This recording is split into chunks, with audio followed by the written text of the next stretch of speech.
April 1940. Hitler's war machine had just swallowed Norway in a ruthless 62-day blitzkrieg. The king was in exile, the cities were burning, and the Royal Norwegian Air Force was officially dead, its planes reduced to charred skeletons on frozen lakes. The world wrote Norway off as just another victim of the Swastika.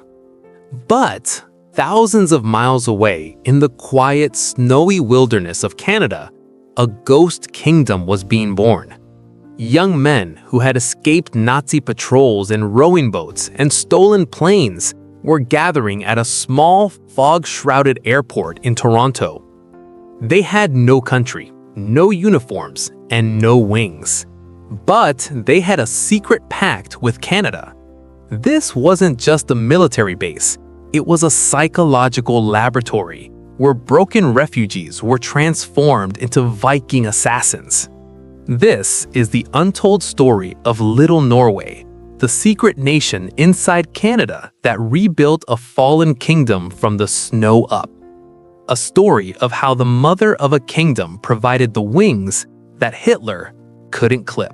When these Norwegian recruits first stepped onto the shores of Toronto, the scene was not one of a glorious army arriving, but a silent paradox. It was a biting October morning in 1940 at the Toronto Island Airport. A line of 120 young men stood shivering in the wind. They had no passports, no official identification, and no proper clothing for the Canadian winter. Most hadn't bathed in weeks, their hair was matted, and their faces bore the heavy, ruthless mask of trauma, the kind only war can carve into the young. These were not ordinary refugees. Every single man in that line had an impossible story of survival. Some had crossed the North Sea in tiny fishing boats, rowing for 30 days straight while saltwater ate away at their skin.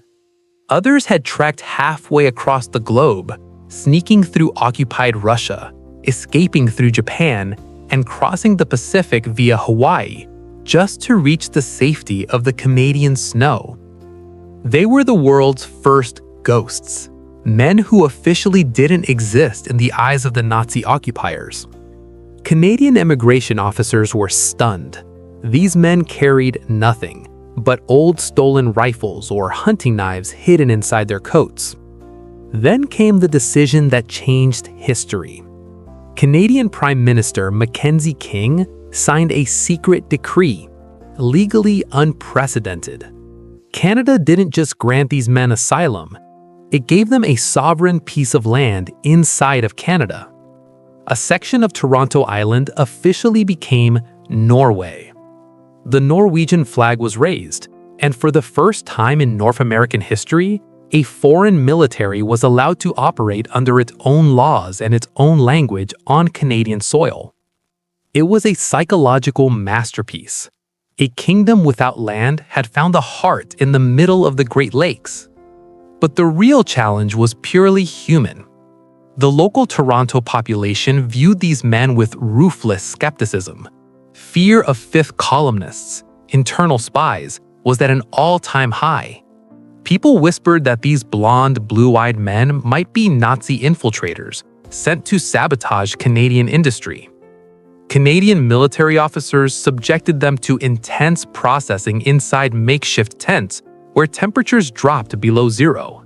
They searched for any sign of sympathy for the enemy. What they found instead was a burning, quiet rage. The men had no words to prove their loyalty, but they had physical proof. Doctors discovered severe frostbite, blackened skin on hands and feet, telling the story of winter mountain treks and frozen seas. Canada responded with a paradoxical kindness. From this day forward, these men were no longer numbers or refugees.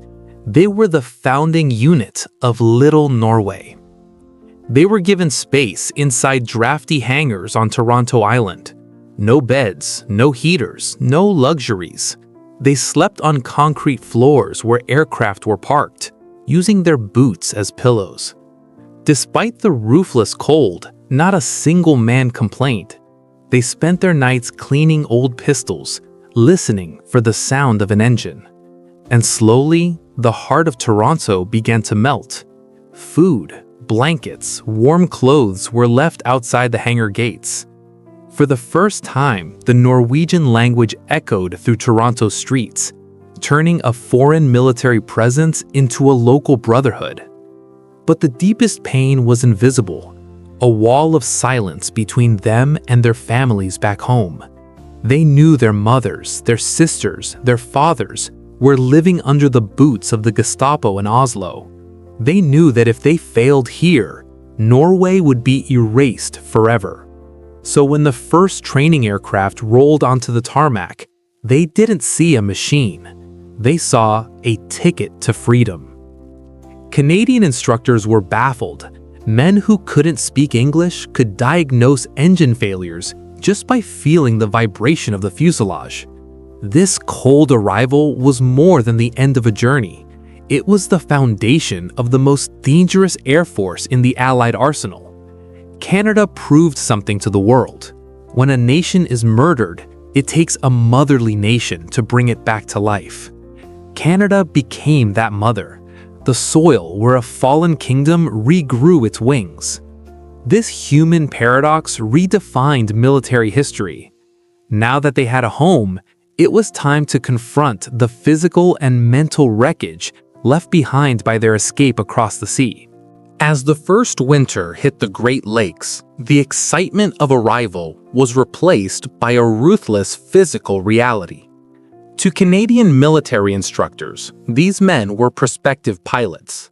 But to the medical staff at Little Norway, they were medical mysteries. Just like the German female POWs who once stood in the mud with rotting feet, these Norwegian boys carried the physical and psychological wreckage of a continent on fire. The human paradox was brutal. Canada was trying to train men to fly at 30,000 feet, when many could barely stand on their own 2 feet. The intake process at the Toronto Island base was sobering. When the first group of 120 recruits was ordered to strip for medical examination, the room fell into a stunned silence. Canadian doctors, used to healthy, well-fed recruits, now saw bodies that were maps of survivalism.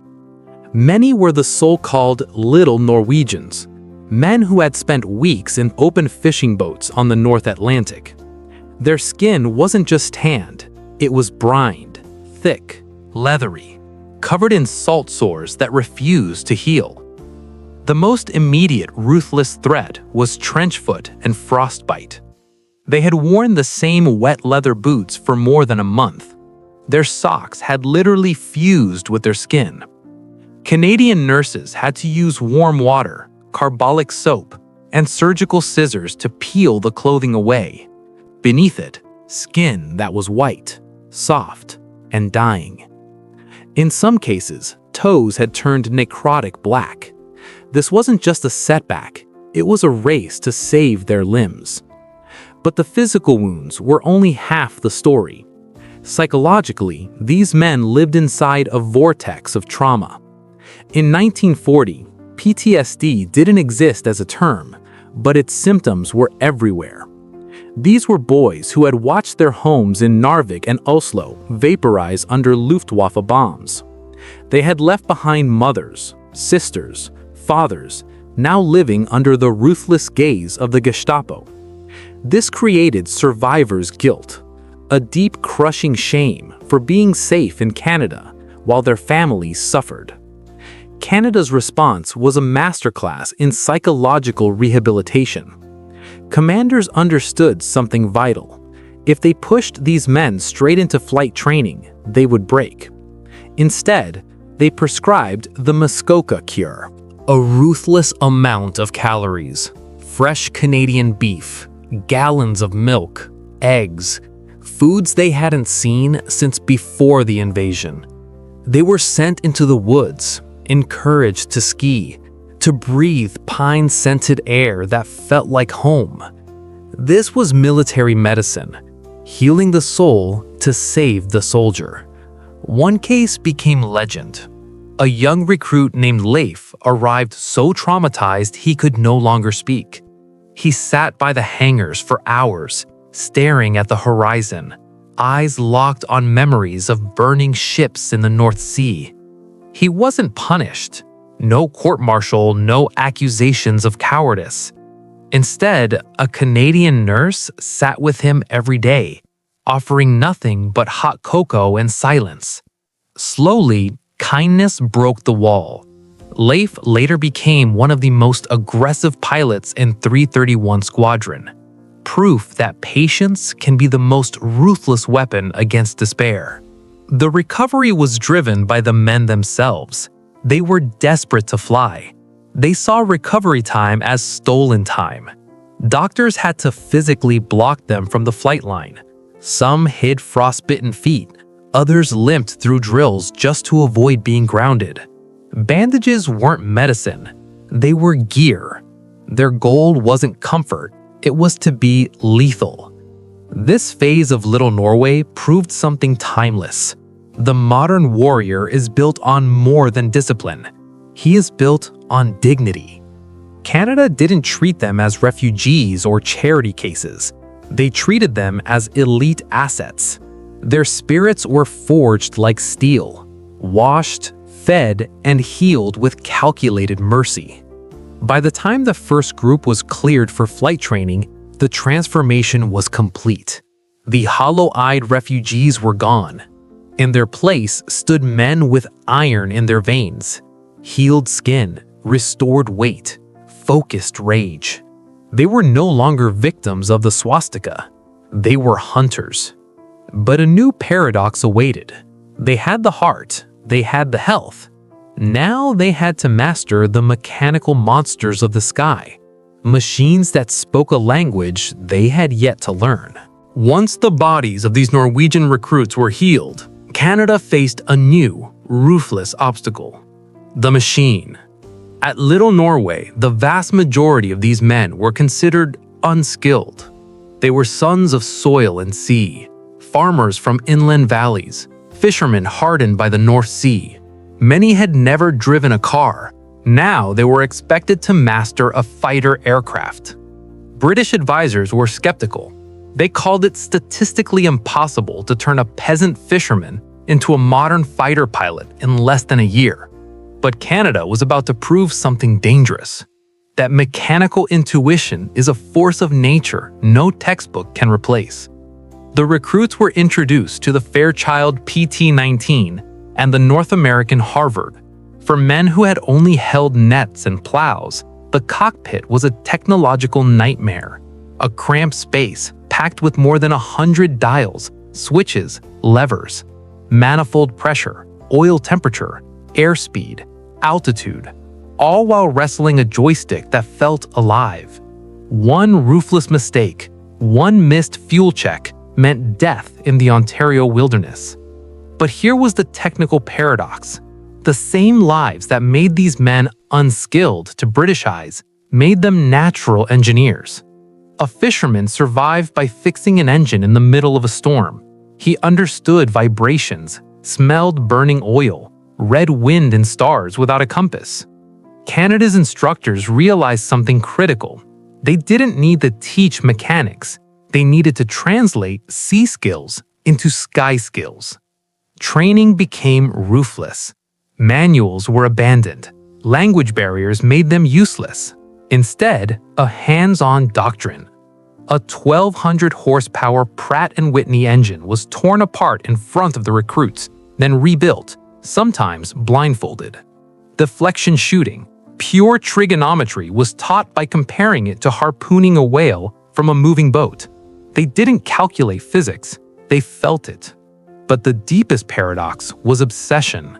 These men weren't students. They were men on a mission. They treated aircraft with near religious reverence. Records tell of recruits sneaking into hangars at 2 a.m., not to sleep, but to sit in cockpits, practicing blind cockpit drills, learning every switch by touch so they'd never look down during a dogfight. They weren't fighting for grades. They were fighting for mothers and sisters 4,000 miles away. Canada pushed them harder. Extreme weather training, blizzards, Great Lakes fog. Instructors would ruthlessly cover windscreens with canvas, forcing pilots to fly purely by instruments. It was psychological warfare. They had to trust silent dials more than their inner ears. In Norway, weather kills in seconds. Canada made sure training did too. By spring 1941, the unskilled label was dead.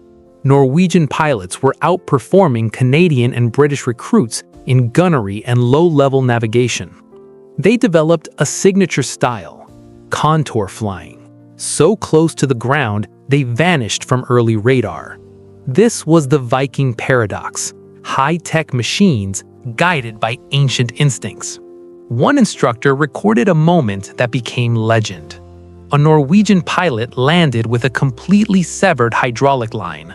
Instead of bailing out, he used his own leather belt to rig a temporary bypass in midair.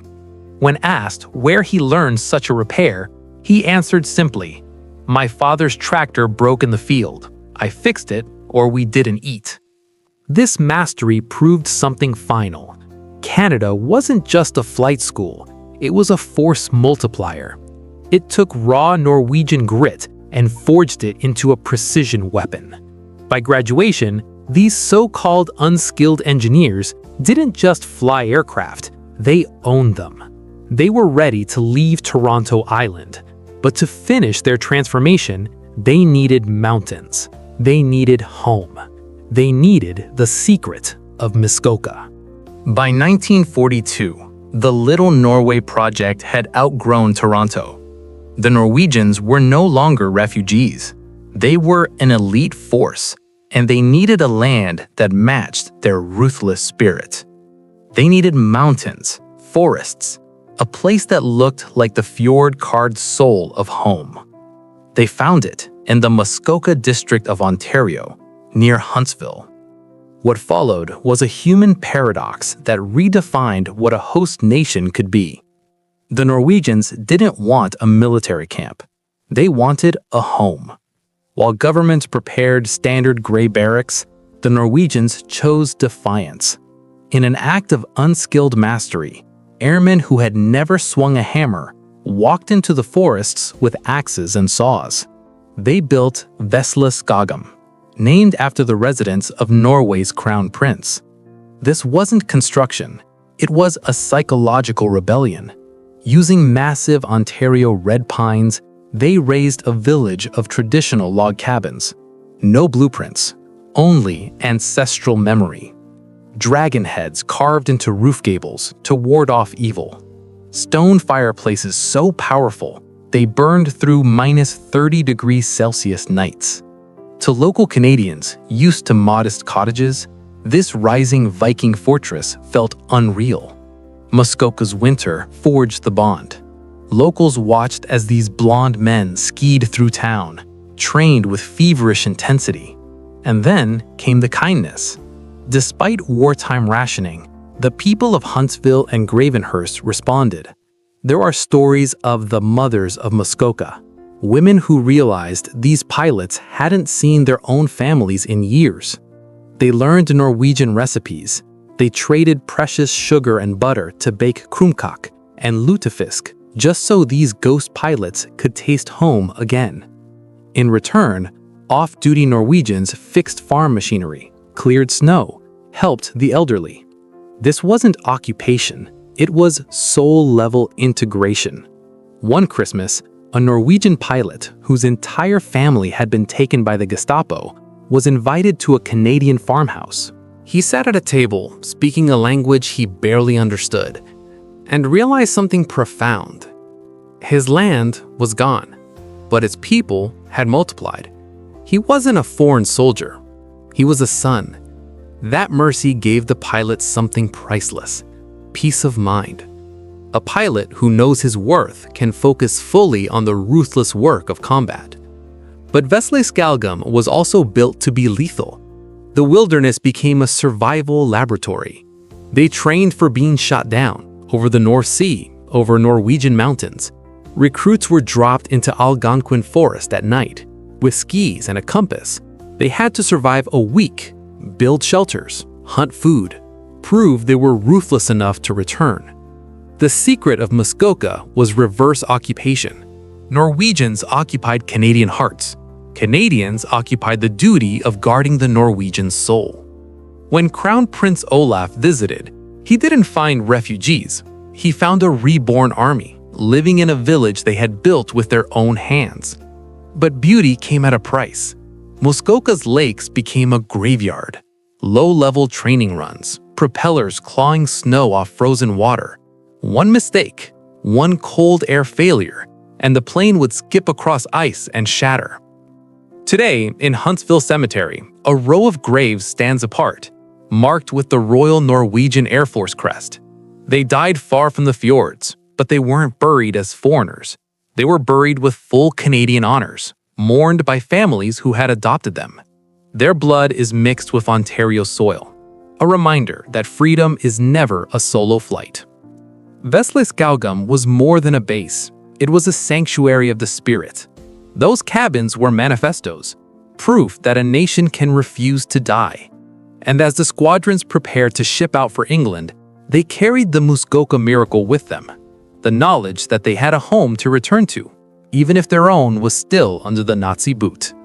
The Vikings of the snow were ready for the vengeance of the skies. As the pilots moved from the basic flight maneuvers of Toronto into the advanced combat training of Muskoka, a ruthless psychological shift occurred.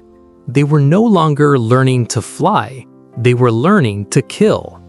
Canadian instructors, many veterans of the First World War and the brutal early battles of 1940, understood something crucial. The Norwegians didn't need courage, they needed calculated aggression. The human paradox was striking. The same men who helped farmers, cleared snow, and shared meals with locals became cold, mechanical predators the moment they entered a cockpit. The centerpiece of this transformation was the fjord simulation. Norway's coastline is a pilot's nightmare. Narrow sea channels, vertical rock walls, cliffs rising thousands of feet. To hunt Nazi supply ships, pilots had to fly inside these canyons, often below the surrounding peaks. Ontario had no fjords, so Canada improvised. Dense forests, tight river valleys, a ruthless substitute. The recruits were ordered to perform contour flying, altitude under 50 feet, speed over 200 miles per hour. At that height, one bird strike, one sudden gust meant instant death. Aircraft of the 1940s were never designed for this. The airframes shuddered, fighting ground effect turbulence. Yet the Norwegians thrived. They learned to move like predators, using treetops as camouflage, staying beneath German radar, still primitive but growing. This phase introduced the psychology of the hunter. Instructors staged ruthless mock dogfights. A Canadian pilot played the role of a German Messerschmitt. The Norwegian student had to stalk him through cloud and shadow. Lose sight for 3 seconds and you were dead on the debriefing board. Cat and mouse at hundreds of miles per hour. Fueled by memories of burning cities and occupied homes, the Norwegians began outperforming their instructors. They weren't flying routes, they were hunting with silent, controlled rage. Then came live fire. On remote Muskoka lakes, floating targets were deployed. Dive from 5,000 feet, pull out just above the water, fire. One mistake, and the lake would claim you. The human paradox was precision. One former fisherman from Lofoten became legendary. He could split a floating barrel with a single burst.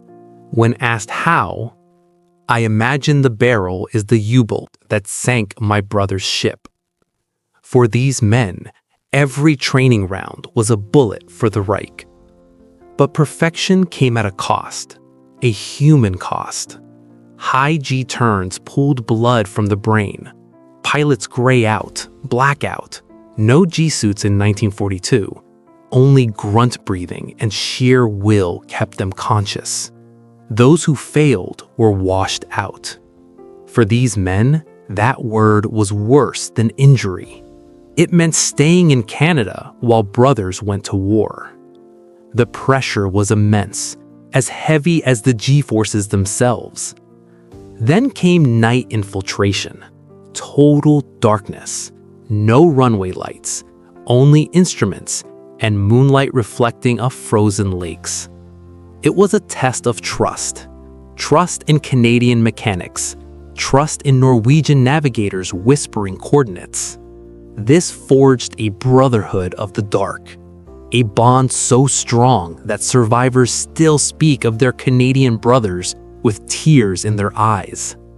By the end of Part 5, the transformation was complete. The broken refugees of Part 1 had been healed, trained, given a home. Now, they were living weapons.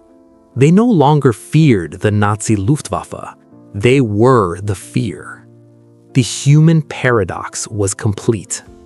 Canada had taken unskilled victims of aggression and, through calculated mercy and ruthless training, forged the most elite pilots of the European theater.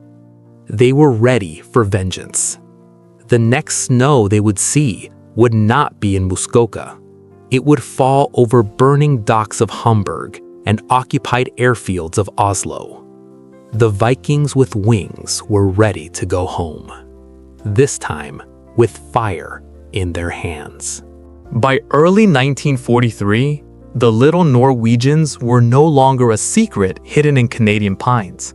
They were a ruthless reality for the German Luftwaffe. Their training complete, the graduates of Muskoka crossed the Atlantic. They arrived in England not as foreign auxiliaries, but as number 332 and 333 Norwegian squadrons of the Royal Air Force. The human paradox was immediate. British commanders, men of rigid tradition and stiff upper lips, were stunned. These Viking pilots didn't just fly the Supermarine Spitfire, they unleashed it. The transition from Harvard trainers to the Spitfire Mk9 was the ultimate technical paradox. The Spitfire was temperamental, fast, unforgiving, but the Norwegians had spent 2 years inside the Muskoka laboratory, flying low, blind, and cold. While others were grounded by pea soup fog over the channel, the Norwegians took off. To them, the North Sea was just Lake Muskoka with salt. They had been forged in Canada. Winter held no fear. The ruthlessness of their combat record was immediate. 331 Squadron rose to become the top-scoring fighter squadron in all of Fighter Command. They weren't participating, they were dominating. Between 1943 and 1945, the unskilled fishermen of Part 3 destroyed hundreds of enemy aircraft. Their signature move, the Muskoka Pounce. A high-speed, low-altitude strike, drop from the clouds, hit with surgical precision, vanish into mist before flak crews could react. German pilots felt it. Nazi intelligence realized something horrifying. The Air Force destroyed in 1940 had been reborn in the snow. The paradox peaked on D-Day, June 6, 1944. As Canadian troops stormed Juno Beach, the pilots of Little Norway screamed overhead. Looking down at Canadian uniforms in the surf, there was reciprocity. Canada had given them shelter. Now they were the aerial shield. But dogfights weren't the real test. The fjord training was finally unleashed. Norwegian squadrons were sent on anti-shipping strikes along their occupied coast, the most dangerous missions of the war. Flying deep into narrow fjords, rock walls firing down from every angle. One pilot from the Sonja Fjord timed his run with tides and shadows. He flew so low his prop wash rippled the sea. His bomb skipped into a German ammunition ship. Instant annihilation. This was the vengeance of the 331. They weren't fighting for the Allies. They were evicting intruders from their own front yard. But vengeance had a cost. Many of the founding Vikings from that silent line in Toronto never saw liberation. 331 and 332 suffered some of the highest losses in the RAF. When a Norwegian pilot went down at sea, there was no rescue. Too cold, too close to the enemy. They died wearing Canada shoulder flashes, far from Muskoka's cabins. The emotional climax came in May 1945. Liberation. Little Norway pilots were first to fly into Oslo. Over the royal palace, they formed a perfect V. Below, the people looked up and saw their flag for the first time in 5 years. They didn't yet know about the Muskoka miracle, about Canadian mothers, Canadian instructors, Canadian mercy. They only knew their eagles had come home. The 331 Squadron proved a final truth. You can occupy land. You cannot occupy a spirit that has a safe haven. Canada was that haven. Unskilled refugees returned as masters of the air. The Spitfire became a lethal reality for the Reich. But when the engines cooled and the war ended, the men understood something quietly painful. They were Norwegian by blood, but Canadian by forge. And though they had reclaimed their country, they would always leave a piece of their soul in the snow of the North. April 1940. Hitler's war machine had just swallowed Norway in a ruthless 62-day blitzkrieg. The king was in exile, cities were burning, and the Royal Norwegian Air Force was officially dead. Its planes reduced to charred skeletons on frozen lakes. The world wrote Norway off as just another victim of the Swastika. But thousands of miles away, in the quiet, snowy wilderness of Canada, a ghost kingdom was being born. Young men who had escaped Nazi patrols in rowing boats and stolen planes were gathering at a small, fog-shrouded airport in Toronto. They had no country, no uniforms, no wings, but they had a secret pact with Canada. This wasn't just a military base. It was a psychological laboratory where broken refugees were transformed into Viking assassins. This is the untold story of Little Norway, the secret nation inside Canada that rebuilt a fallen kingdom from the snow up. A story of how the mother of a kingdom provided wings that Hitler couldn't clip. By early 1943, the Little Norwegians were no longer a secret hidden in the Canadian pines.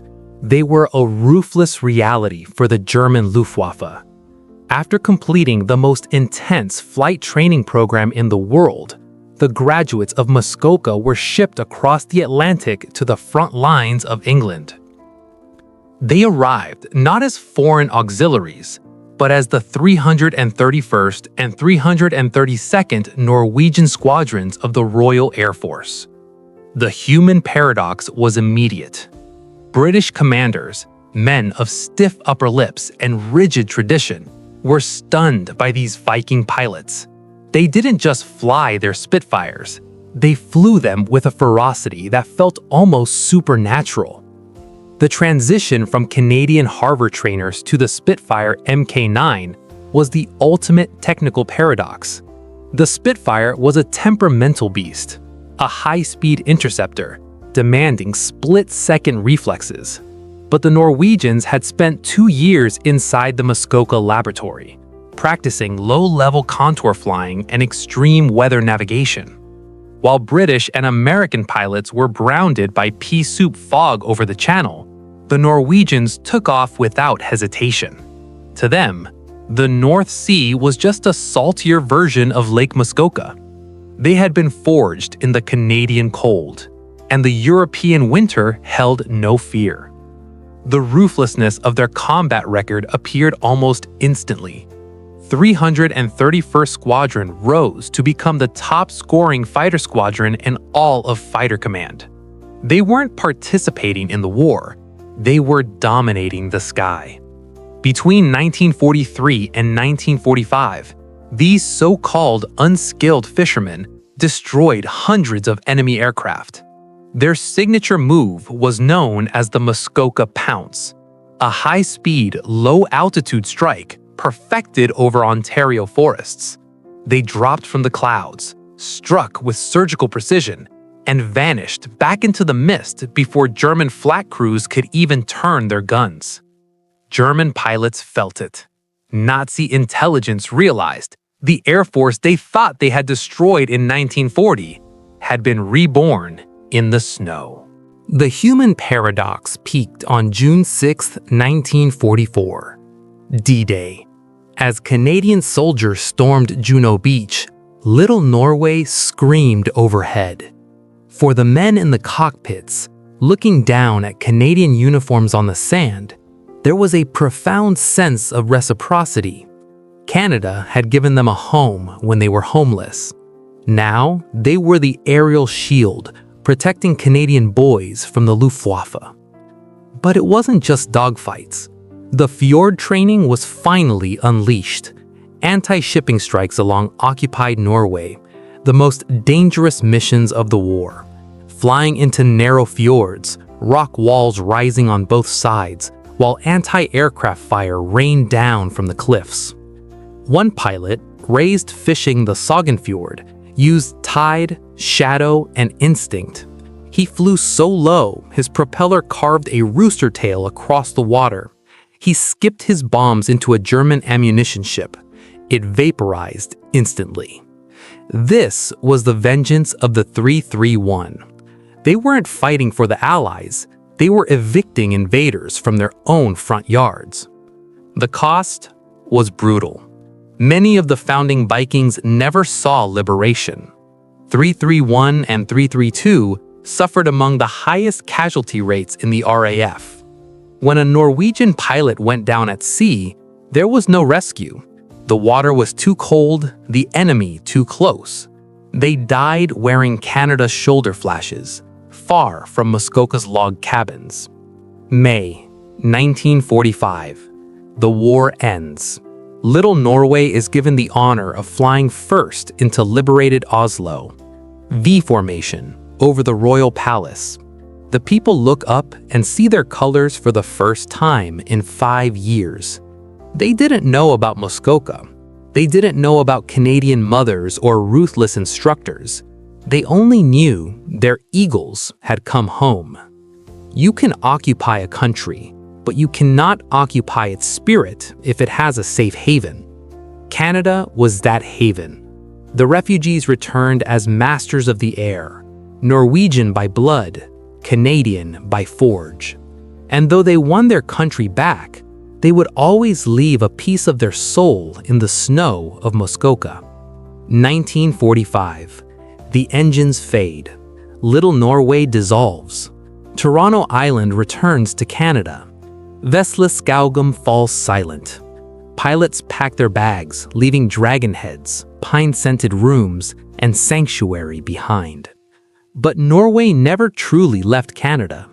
In Huntsville Cemetery, a quiet row of white stones, the silent Vikings, lost not to combat, but to training, crashes into brush, cold lake depths, claimed by war before reaching the front.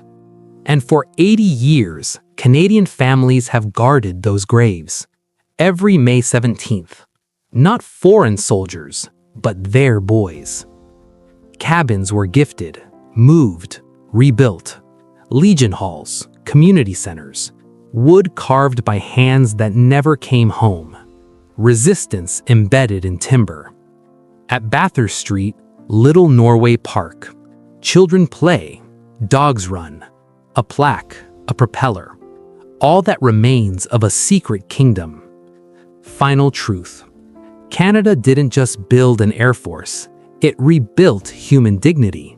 When a nation was suffocating, we gave it oxygen. Frozen wings, Canadian spruce, Norwegian grit.